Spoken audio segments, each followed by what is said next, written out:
College के canteen में शाम का वक्त था। 5 दोस्त अगले ट्रिप की बातें कर रहे थे। यार इस बार कहीं अलग चलते हैं, गोवा हर बार बोरिंग हो गया है।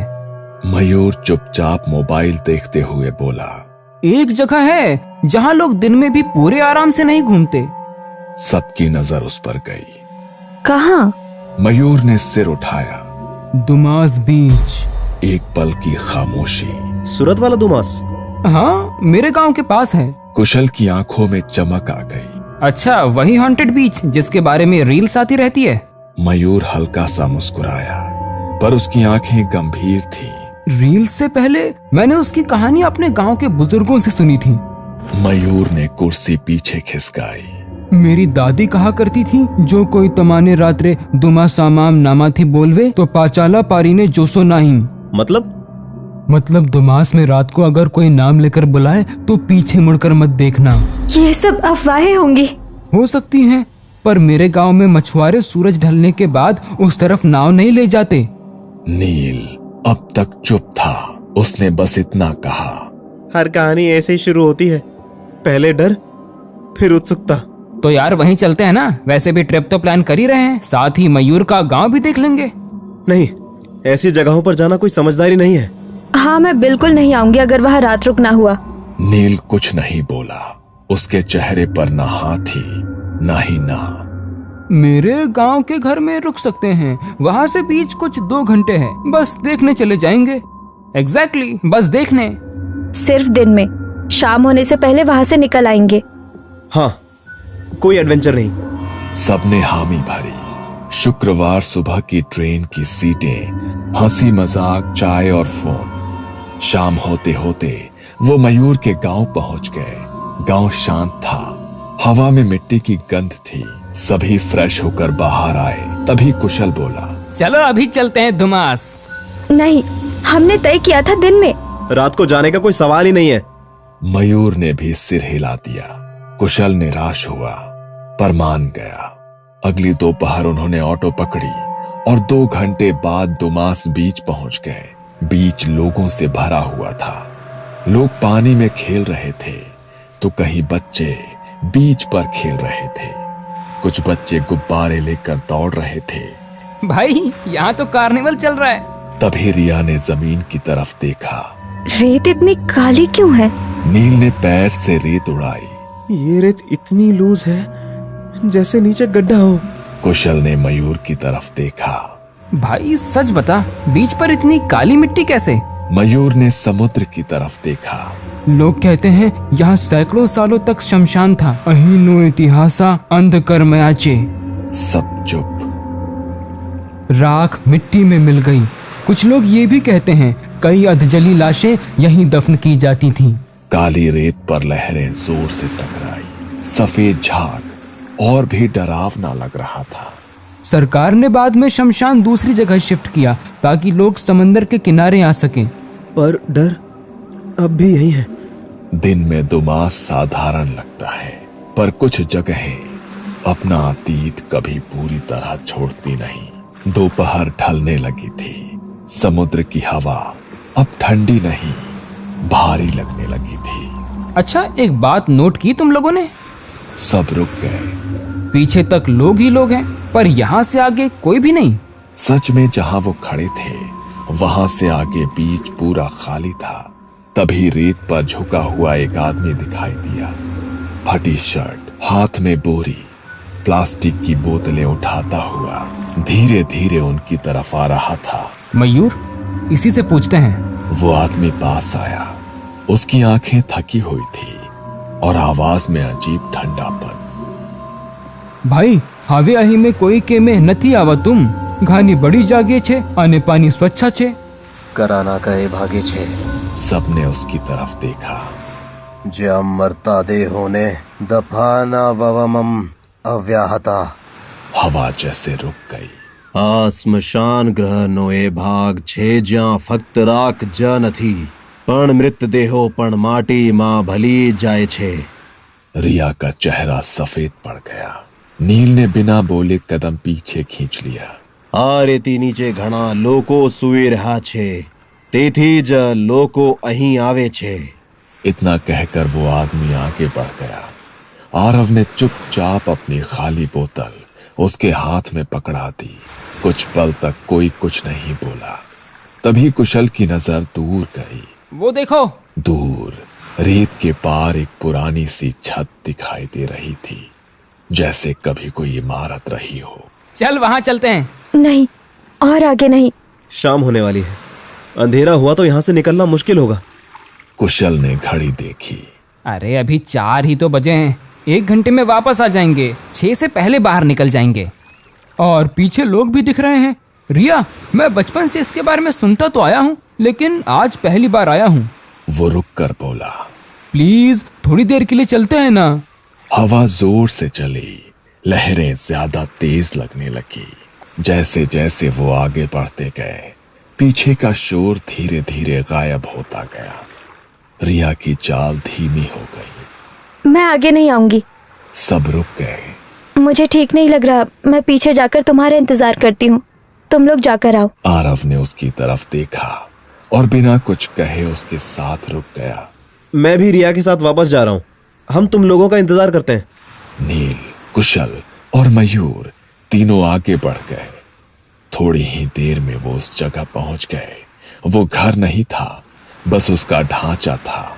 गिरी हुई दीवारें, टूटी छत, चारों तरफ मलबा। नील ने पीछे देखा। दूर दूर तक कोई इंसान नहीं, न बच्चे, न चाट वाले, न आवाजें। यार, पीछे पूरा बीच खाली दिख रहा है। कुशल हंस पड़ा। अरे डरपोक, अभी सूरज ढला भी नहीं है। मयूर ने पुरानी सी जंग लगी नेम प्लेट के पास खड़े होकर फोटो खींचना शुरू कर दिया। उस पर लिखा था, दुमास बीच, शमशान भूमि अधिकृत क्षेत्र।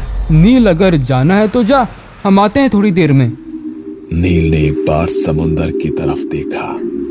मैं रिया और आरव के पास जा रहा हूँ, तुम लोग भी जल्दी वापस आओ। वो पीछे मुड़ा और तेज कदमों से वापस चल पड़ा। कुछ दूर जाकर नील ने आवाज लगाई, रिया, आरव। उधर मयूर और कुशल जूते उतार चुके थे। चल आजा, पानी में चलते हैं। सारे दोस्त अब 3 अलग अलग दिशाओं में थे। बीच के बाहर नील, रिया और आरव तीनों चुपचाप खड़े थे। शाम ढलने लगी थी। सूरज लाल होकर समुद्र में उतर रहा था और एक एक करके सारे लोग बीच से बाहर निकलने लगे थे। चाट वाले अपने ठेले समेट रहे थे।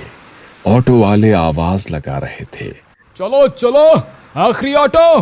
पर मयूर और कुशल अब तक नहीं आए थे। नील बार बार पीछे देख रहा था।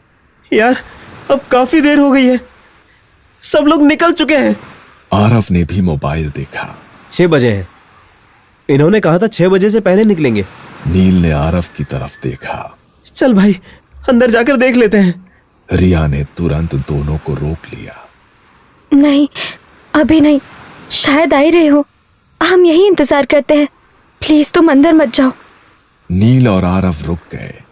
तीनों के बीच एक अजीब सी बेचैनी थी। ऐसी बेचैनी जिसमें कोई वजह समझ नहीं आती, बस डर लगता है। वहां मयूर और कुशल को पानी में वक्त का एहसास ही नहीं हुआ। जब दोनों बाहर आए तो आसमान का रंग बदल चुका था। हल्का अंधेरा उतरने लगा था। कुशल ने कपड़े पहने और चारों तरफ देखने लगा। अरे इतनी जल्दी शाम हो गई। मयूर ने भी इधर उधर देखा। यार, रास्ता किधर है? दोनों ने अंदाजे से चलना शुरू किया, पर जितना चलते गए उतना ही बीच खत्म होने का नाम ही नहीं ले रहा था। रेत, हवा और अंधेरा, बस यही था। धीरे धीरे पूरा अंधेरा छा गया। दोनों ने मोबाइल की टॉर्च ऑन की। गीले कपड़ों में ठंडी हवा लगने लगी। दांत बजने लगे। चारों तरफ बस समुंदर की आवाज और अंधेरा। नील, रिया, आरव। कोई जवाब नहीं। मयूर ने नील को फोन लगाया और कुशल ने आरव को। कहाँ हो तुम लोग? हम बाहर खड़े हैं, सब लोग कब का निकल गए हैं। हम चलते रहे पर रास्ता नहीं मिला। लग रहा है जैसे गोल गोल घूम रहे हैं। इतने में कॉल कट गई। कुशल ने मोबाइल देखा, बैटरी डेड। मयूर के फोन में 1% बैटरी बची थी। दोनों थक कर वहीं रुक गए और एक दूसरे का हाथ पकड़ लिया। तभी हवा के बीच एक आवाज आई, कुशल। बहुत प्यारी, बहुत मुलायम आवाज। थोड़ी देर में फिर से, कुशल। कभी समुंदर की तरफ से, कभी पीछे से, कभी सामने से। दोनों की रूह कांप गई। तभी मयूर के दिमाग में एक ख्याल आया, शायद हमारे दोस्त ढूंढने आए हों। दोनों आवाज की दिशा में भागने लगे। तभी दूसरी तरफ से आवाज आई, मयूर, तुम आइम सुम करे रियो छे। दोनों वहीं रुक गए और पीछे मुड़े। मयूर का चेहरा सफेद पड़ गया। ये तो मेरी दादी जैसी आवाज है।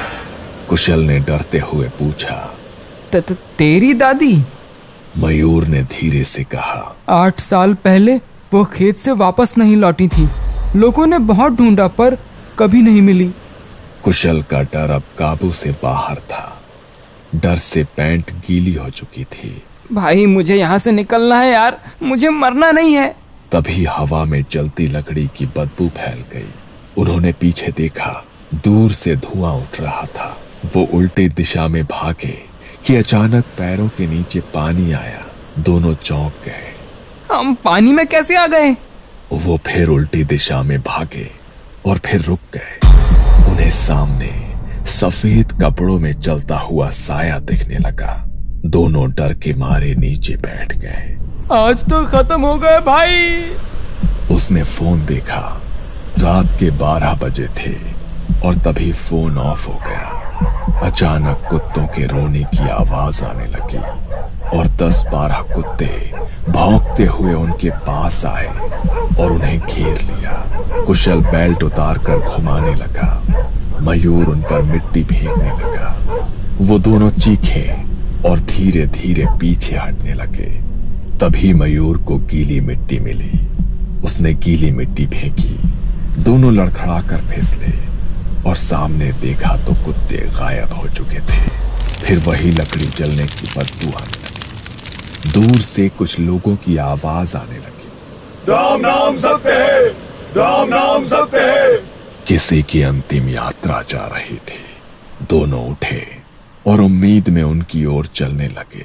तभी वो सब लोग जलती लकड़ियां लेकर उनकी तरफ दौड़े। मयूर और कुशल पीछे मुड़कर भागने लगे और पानी के पास पहुंचे। उन्होंने पीछे देखा, लोग अभी भी चिल्लाकर उनकी ओर आ रहे थे। वो दोनों पानी के अंदर भागे और फिर पीछे देखा तो कोई नहीं था।